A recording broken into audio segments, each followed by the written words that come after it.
পাবনায় লাইসেন্সবিহীন driving training সেন্টারে দৌরাত্ম্য, নেই কাগজপত্র, নেই ফিটনেস, সড়কে ঝুঁকিপূর্ণ প্রশিক্ষণ চলছে দিব্যি। পাবনা থেকে নিজস্ব প্রতিবেদক ফজলুল কবিরের তথ্যচিত্রে দেখুন বিস্তারিত।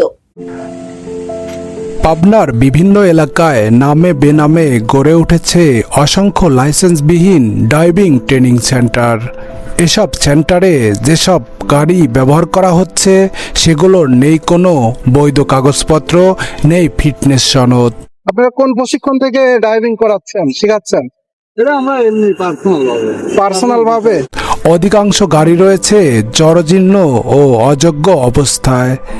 30 দিনের একটি কোর্স করিয়ে নেওয়া হচ্ছে 7 থেকে 8,000 টাকা করে। গ্রামের অলিগলি থেকে শুরু করে ব্যস্ত মহাসড়কেও প্রশিক্ষণ দেওয়া হচ্ছে অনিয়মতান্ত্রিকভাবে। বৈধ আর অবৈধ, আপনি কি আসলে বৈধ আছেন না অবৈধ আছেন? এখন ধরেন আপনার মনে করেন কাগজ দান করতে দিয়েছি, এখন ধরেন বৈধই আছে, কাগজ করতে দিছি। করতে দিলেই যে বৈধ হবে তা না, আপনার এটা তো রিজেক্টও হইতে পারে, তাই না? রিজেক্ট হয়ে গেলে তখন হ্যাঁ, তাহলে করতে দিচ্ছেন মানে এটা বৈধ না। কি করে যে আপনি এটা বৈধভাবে চালাচ্ছেন লাইসেন্স হাতে না পাওয়ার পরে? দেখি কি হয়। দেখি তো না, তাহলে আপনি কি বলতে চাচ্ছেন? নিজে মুখে বলুন, এটা বৈধ আছে না অবৈধ আছে? আচ্ছা, অবৈধ আছে। ফলে যে কোনো সময় ঘটতে পারে বড় ধরনের দুর্ঘটনা।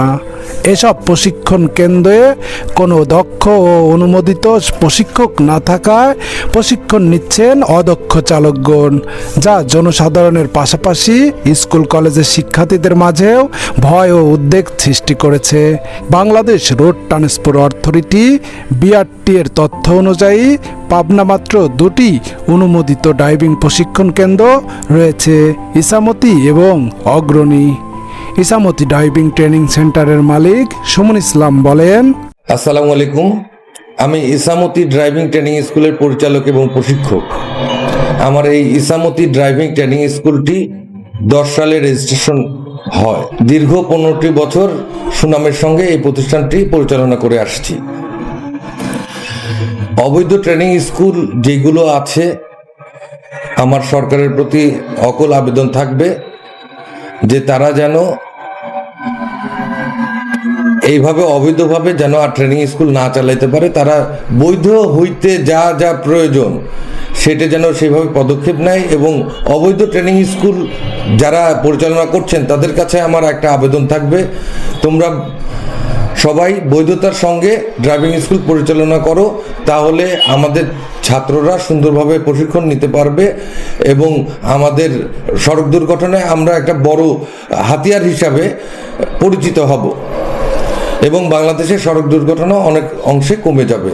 বিষয়টি নিয়ে স্থানীয় প্রশাসন ও BRT এর কোনো তৎপরতা দেখা যাচ্ছে না।